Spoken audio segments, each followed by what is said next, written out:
is Dr. Nicole Rochester. I'm a pediatrician, health advocate, and speaker, and the host for today's Patient Empowerment Network program.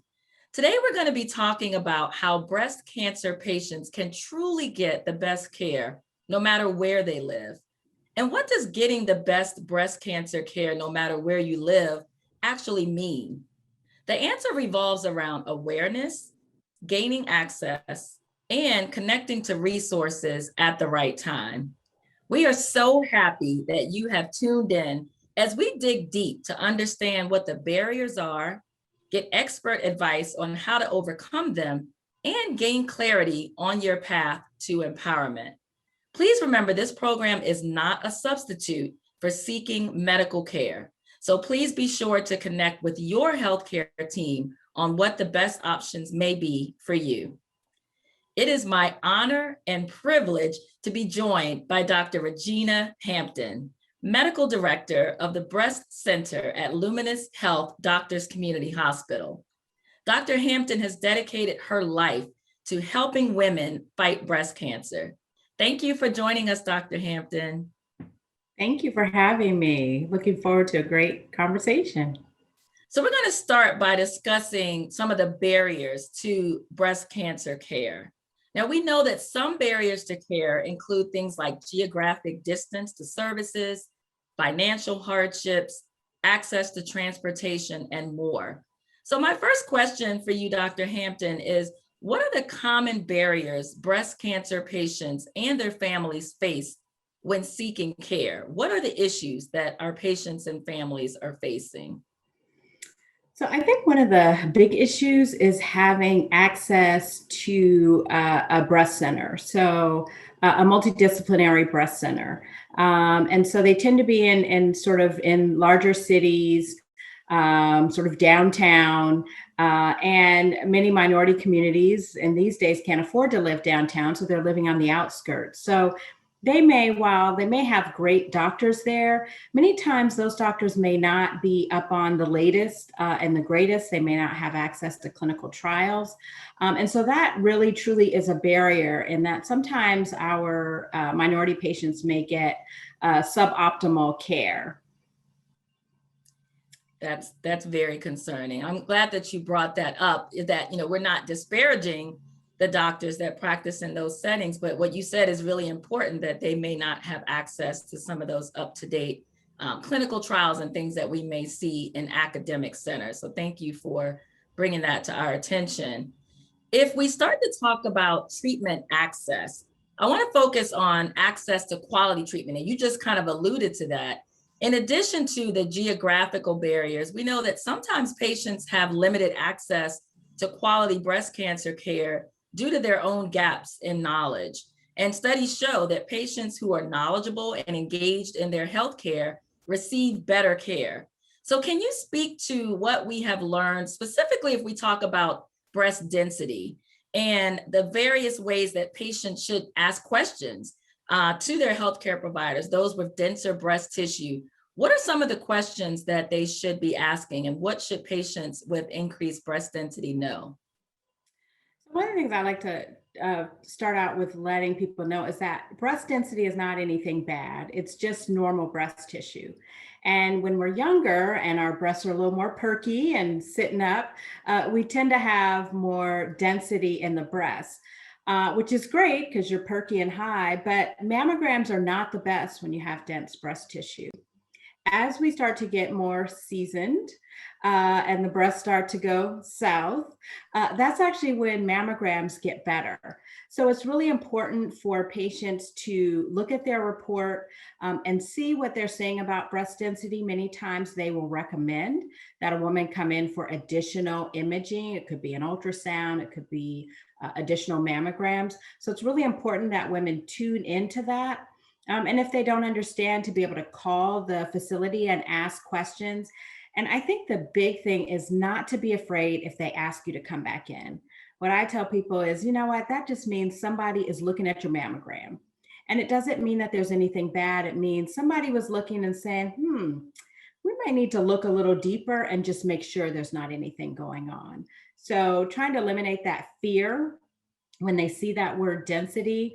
And if you get a normal mammogram, but you're feeling something abnormal, you need to ask some more questions and ask for more tests. Thank you. That's extremely important. Something that I see in my field is that, most patients and family members are operating from, obviously a non-medical viewpoint. And sometimes they just don't even know what questions to ask. How can we empower patients so that they don't feel limited in their care? And how do we make them aware of the treatment options that are available? So I think the good thing about many breast centers is that they do have what are called navigators who really sit and handhold the patients through the process. And they sit and do one-on-one counseling. They try to find resources to help the patient get through treatment. They hold support groups. They really are a wealth of information and a nice go-between between the patient and the physician or the provider. So, trying to find a comprehensive breast center where they have a whole program that's dedicated to patient centered care, I think is important. I think it's also important that patients be empowered. If you go online, you can find what questions do I ask, print it out and bring it to your appointment and ask those questions. And it may take a couple of visits to get those questions answered. But I think it's important to get the questions answered. If you're with a provider who is feeling like they don't have time to answer or they're blowing you off when you're answering those questions, guess what? You can fire your doctor and go find another doctor. And I don't think we do that enough. I get on my patients and say, you know what? You all scrutinize when you go buy shoes, when you go buy that cute dress, when you go buy that new car. But we should scrutinize our providers because they're taking care of our most precious commodity, and that is our body. That is absolutely true. I have fired a couple of doctors in my day, and I have recommended that some of my family members fire their doctors as well. So I really appreciate that coming from you, Dr. Hampton. And you touched on a little bit on what I'm going to ask next. And that really, staying on this advocacy piece, we've talked about the importance of patients feeling empowered. And you shared a really good tip, which I love, which is writing your questions down. It's something that I frequently recommend to my clients and my friends and family members. Are there some other practices or key steps that patients can take so that they have a proactive approach in their healthcare and that they can feel more confident in voicing some of these concerns when they're communicating with their healthcare team? I think it's important to have a support person. And that could be a family member, it could be a neighbor, it could be your best friend. It doesn't always have to be family. Sometimes it's better to have somebody who's not family because sometimes family they get emotionally involved and we get that. But I think it's important to have another pair of ears because especially when you get a new diagnosis, you're not going to hear everything. I know patients the second somebody says cancer, breast cancer, pancreatic cancer, they just shut down. That's it. Right. They're not going to hear. You could tell them, I have $1 million for you. They're not hearing you. They're not going to follow the directions to go get that $1 million because they just have shut down. And even at that second visit, they still are just sort of, I call it the womp, womp, womp, they see my mouth moving, but they're not really hearing the words. But if they have another support person who can be there to record the conversation, who can take notes, even in the era of telemedicine, somebody can dial in to listen. I've been doing family meetings and people have been on the West Coast or somebody couldn't get off work, but there was somebody there who could hear that information. I think that's so important. And especially as, we get more seasoned, mom and dad, sometimes they're a little in denial on the information that they can take in, but so important to be there in some form. And with telemedicine, it makes it quite easy to get another pair of ears in the room. Absolutely. You are speaking my language, Dr. Hampton. I'm telling you, because the other thing that I always recommend is for patients to have a buddy. And like you said, that may be a family member, it may be a best friend, it may be someone in your church.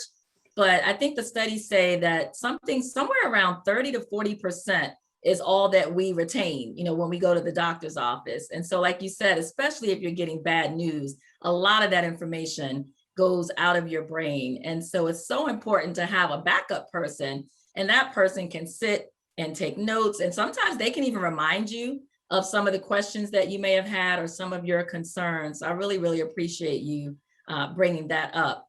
So I we think it's know also, that, I'm sorry if I may just add another thing. I think it's also important to take a deep breath. I find, people get a cancer diagnosis and they want to just rush through everything. Well, in most cases, cancer doesn't spread that fast, but there are a lot of decisions to make. And you really should take that time to hear all the options, may need to get a second or a third opinion so that you really can make good decisions. You can't make good decisions if you're fearful. Just can't do it. true. That is so true. Oh, I'm just loving this conversation. Thank you. That is so very important. So we know that all of the barriers that we've talked about so far can impact or limit treatment options, and sometimes that can lead to additional complications. So we talked about patients should ask questions, and I wholeheartedly support that. As a breast surgeon, can you share with us what are some key questions that patients with breast cancer should be asking their team at the beginning of their diagnosis? I think it's important to understand the type of cancer that you have. Is it non invasive? Is it invasive? It's important to know the characteristics of the tumor. Is this a hormone driven tumor? Is it a non hormone driven tumor or a triple negative tumor? And then to ask in each step with each discipline with surgery, finding out what are the pros and cons of a lumpectomy versus a mastectomy. When you get to the medical oncologist, finding out the pros and cons of chemotherapy versus hormone therapy or doing both. How is that delivered? How's this going to affect my daily life? Can I still work if I'm getting chemotherapy? What happens when I get radiation and what are the options? So I think it's just really important to, I'd say, go online and find a list of questions. There are a lot of great organizations out there that have pointed questions that you should ask each step of the way. Many times the navigators will give you booklets and things to read that have questions. And I think don't be afraid to turn one visit into 2 or even 3 visits to make sure that you're understanding the options. I'm always troubled when I see patients who maybe years ago, might have had some options, but they just rushed through and decided maybe to do mastectomy. And they say, you know what, had I really just stopped and thought about it, I might have made a different decision. So I think it's very important. And I feel as the provider really should know how to read the room and really be able to pick up on the fact that, you know what, she's just not here today. And so I'm going to stop talking. I'm going to send her away, let her digest this, and we're going to come on back so we can have another conversation. And I think as providers, we have to not be afraid. And I know it's hard because time is tight and we're trying to see as many patients, but it's really important to understand that every patient may need something a little bit different. And really trying to hone in on that, I think, is really important as a provider, and making sure that you're heard. Because a lot of times I think women of color, men of color as well, are not really heard by the doctor. And many of the doctors come in with their own biases and think, oh, well, she's young, she's automatically going to want a mastectomy, or she's old, we're going to go ahead with mastectomy. Well, it's a matter of really listening to the patient and seeing how you can meet in the middle. And if the patient has to get a treatment that they're not really keen on getting, but it's the right thing to do, again, it's just having that conversation and dialogue so that they understand your reasoning. Thank you. So, Dr. Hampton, it is evident during this interview, and of course, I also know you personally and professionally, and you have certainly built a reputation of being a compassionate provider. Clearly, you are very committed to communicating with your patients, but the reality is not all of our colleagues are like Dr. Hampton.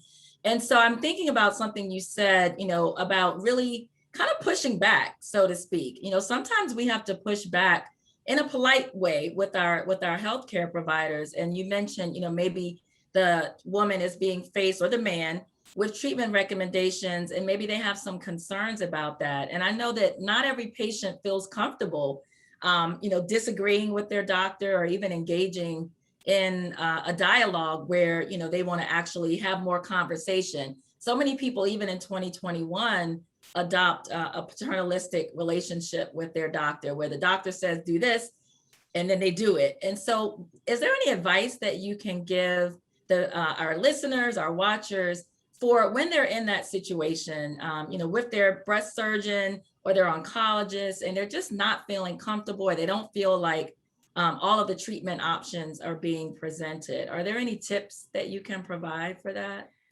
I think in those cases, it's important to go and get a second opinion.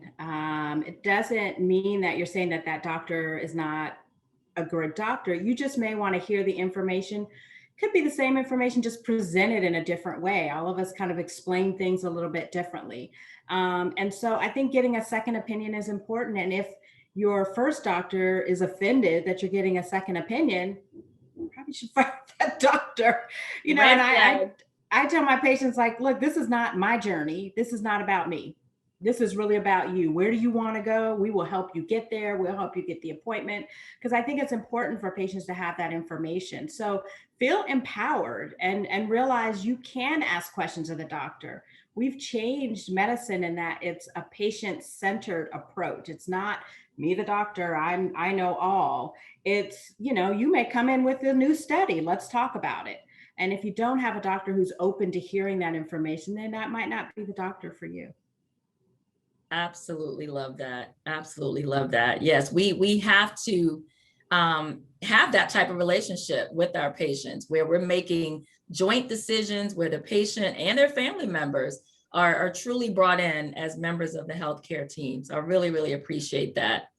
I want to shift to, you mentioned this as well, you alluded to the different care sometimes that patients of color receive. So I want to shift and talk about racial and ethnic inequities.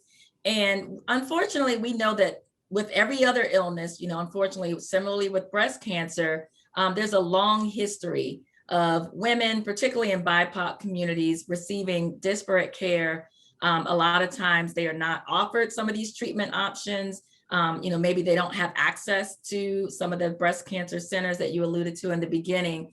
So can you just share some information about some of the disparities that we see in breast cancer? And then I'm curious to know how you specifically address them, being a Black woman breast surgeon.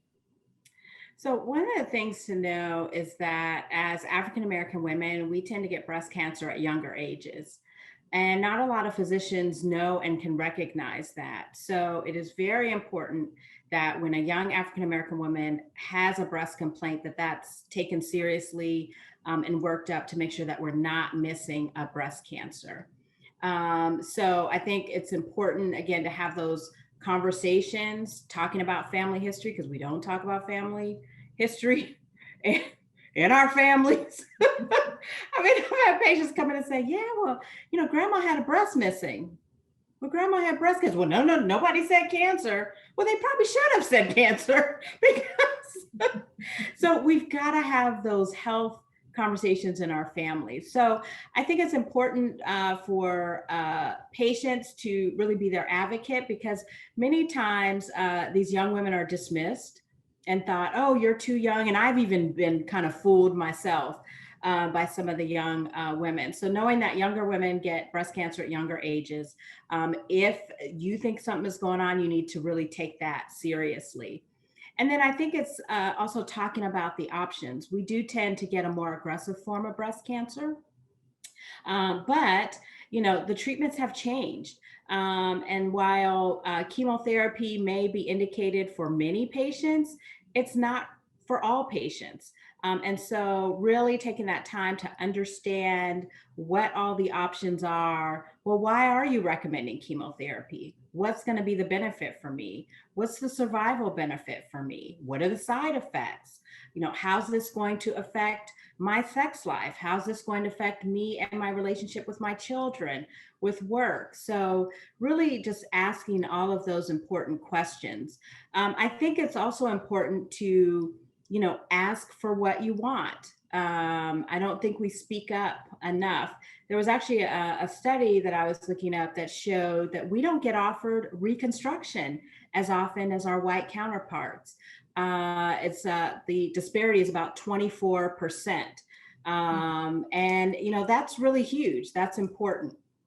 So we really need to ask those questions, and to know, well, maybe I can't get reconstruction at this juncture, but can I get it in the future? There's a federal law that covers all of those for all breast cancer patients, no matter what color you are. So again, it's just asking those questions. Sometimes taking somebody and having somebody else ask the questions can be helpful. Yeah, making somebody else the bad guy, so to speak. Yeah.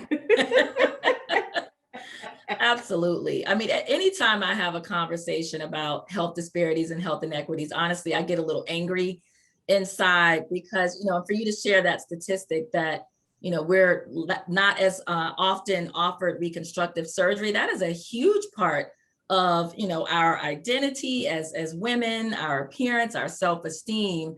And I just want to point out, for our viewers that unfortunately, as Dr. Hampton has stated, a lot of times these disparities are sometimes due to lack of knowledge. So Dr. Hampton mentioned that, Black women tend to get breast cancer at a younger age. And you need to know that if you're seeing a breast surgeon or even an internist or an oncologist who is not a person of color or who is not up to date on that information, they may not know those statistics. But unfortunately, there also is this bias that you've talked about as well. And we know that, we all have bias. We are exposed regularly to negative images, negative stereotypes of, African Americans, Latino, Native Americans, and doctors are not immune to that bias. And we carry those biases into the exam room. And so for people of color with breast cancer, it is particularly important that you follow these recommendations that Dr. Hampton has mentioned. And I just love that really all of them center around advocacy and speaking up for yourself and standing up for yourself. Are there any other things, Dr. Hampton, in closing that you can think of specifically for patients of color, things that they can do to really protect themselves from these inequities that exist in breast cancer care? I think we have to really start at the beginning and being more proactive about our screening, making sure that we're getting those mammograms, making sure that when we get a mammogram, we're asking for the best mammogram. If there's new 3D technology, making sure that you get that so that we can find things at an earlier stage. And I think also we have to, I call it kind of throw out all the myths. Because Yeah. we gotta let them go, people. We gotta let them go. And I know have been some challenges, and we have had some historical issues. I think Dr. Rochester and I both agree and acknowledge that. But at some point, we have to move forward and be more proactive and really knock down some of those barriers, and not let some of those old things that happened hold us back from the new technologies that are available. So I think the good thing, we're in a day and age where, most early stage cancers are not a death sentence, and we find them early, we can treat them early. And I think we have to just talk in our community. I'm always amazed that many Black women still don't share their stories. So, you have women who are in the same circle and don't realize that, the person 2 seats down went through breast cancer, and you all still go to coffee, and she didn't share her story, and now you're facing breast cancer and you're thinking, wow, I'm just alone. And so I think we have to really share that, not only in our families, but we've got to share it with our sisters, because you never know who you're going to be helping through that journey. I find it interesting that there's really a difference between how African American women take a breast cancer diagnosis and white women take a breast cancer diagnosis. And we're getting ready to really look at this. And I'm really excited about it because I really want to know, what is it and why is there such a difference? But I think we have to not hide. We have to really share our stories and realize sharing your story is going to help somebody else. Absolutely. I think part of the hiding, and even what you mentioned about the family history not being shared, is part of this kind of myth that we have to be strong, or that Black women are invincible, and that we can't be vulnerable. And you're absolutely right. We need to talk about this in our circles. We need to talk about it with our daughters, our nieces, all of our family members, so that we're all educated and empowered. Well, this It's has interesting been. that you mentioned that, because that's one of the first things I tell patients to do is say, look, you got to let other people take over because we got work to do. And, if the kids got to eat peanut butter and jelly, they just got to eat some peanut butter and jelly. They'll be all right. But you've got to put yourself first. And I think if we put ourselves first, put our screenings first, we're good about getting our kids, getting them to their health appointments. We as women have got to get ourselves to our health appointments and put ourselves first so that we can be there for our families. You just reminded me of something. We as women are really good at taking care of our kids and our spouses and other members of our family, but then we do that at the expense of ourselves. And I can say, when I used to practice as a pediatrician, we were trained to address postpartum moms, and people realized early on that, hey, okay, they may not have their postpartum visit for 6 weeks, but they're taking that baby to the pediatrician in 2 or 3 days.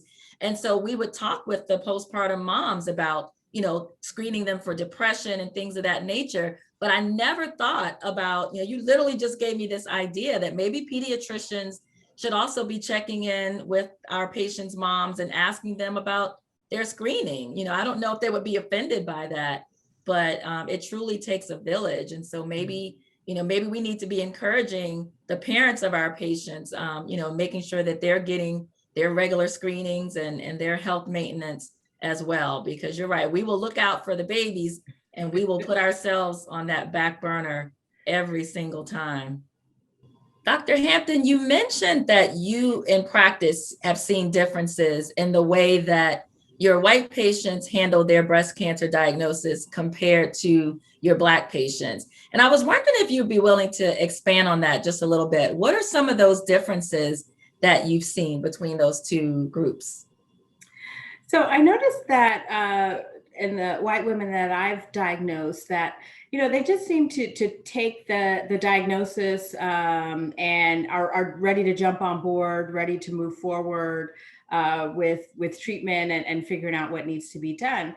And I found with my African American women, it takes a little bit longer. Explaining, trying to get them to understand the how, the why, what we're getting ready to do. And even with that explanation, there's still some hesitancy. And so I'm curious to know, what is that and why is that, and really hear from the patient's perspective. That's really interesting because, of course, right now in the midst of the pandemic, that just mirrors what we're seeing with COVID-19 vaccination. And I wonder if what you're seeing with your African-American patients with breast cancer has to do with mistrust. And, what we talked about just related to some of the history regarding, the treatment of people of color by the healthcare system and, racism and bias. Do you think that there's a level of mistrust of the healthcare system that may be playing into some of that reluctance that you're seeing? Oh, absolutely. Absolutely. Yes. And, I'd be curious to just hear from that patient perspective. I think a lot of those things, as we saw in the pandemic, we kind of carry those things, even though so much has changed from, back in the day. So it's going to be interesting to hear that from the patient perspective, and then to be able to hopefully share that information. And I think it could translate, as you were mentioning, into other areas of health, and see if we could then take that to a broader audience and try and make a difference in these disparities. That is Absolutely. awesome. Well, this has been an amazing conversation, Dr. Hampton. Just to summarize what you and I have talked about, you talked about the importance of really advocating for yourself, which as a professional health advocate, I mean, that just has me bouncing up and down in my seat. But you've talked about the importance of being educated and knowledgeable and, looking for the information. You mentioned that there are some good resources on the internet where we can actually find questions that we should ask when we go to see our doctor after a breast cancer diagnosis. You've talked about the importance of, making sure that it's a team effort, and that if we are seeing a physician who is not centering our concerns and our needs, if we don't feel like we're being heard, if we feel like we're being dismissed or rushed, that we can and should consider either getting a second opinion and or firing that doctor and getting another doctor altogether, which I fully support. We've talked about bringing in a buddy, whether that's your family member, your best friend, your neighbor, someone at your church, but someone that you trust and who can really sit there with you at those medical appointments and be your eyes and ears. We talked about the fact that, patients with a new diagnosis of cancer, of course, are overwhelmed. They're not hearing a lot of the information. So having that buddy to be able to ask questions on your behalf, to be able to take notes on your behalf is extremely important. And we also talked about some of the disparities, and that unfortunately women of color, men of color with breast cancer sometimes don't receive the same care, that they may be due to access issues, but it also may be due to bias among the providers that are treating us, or lack of knowledge about the differences in how breast cancer presents in people of color. And again, the importance, having that knowledge, the importance of being educated and being empowered to speak up and to ask questions. So I just appreciate all of this advice. I'm sure that those of you watching have gotten so many pearls from Dr. Hampton. So we want to thank you again for tuning in to the Patient Empowerment Network program. Again, I'm Dr. Nicole Rochester. Thank you so much for joining us, Dr. Hampton. It was a pleasure. Thank you for having this conversation with me today. Thank you.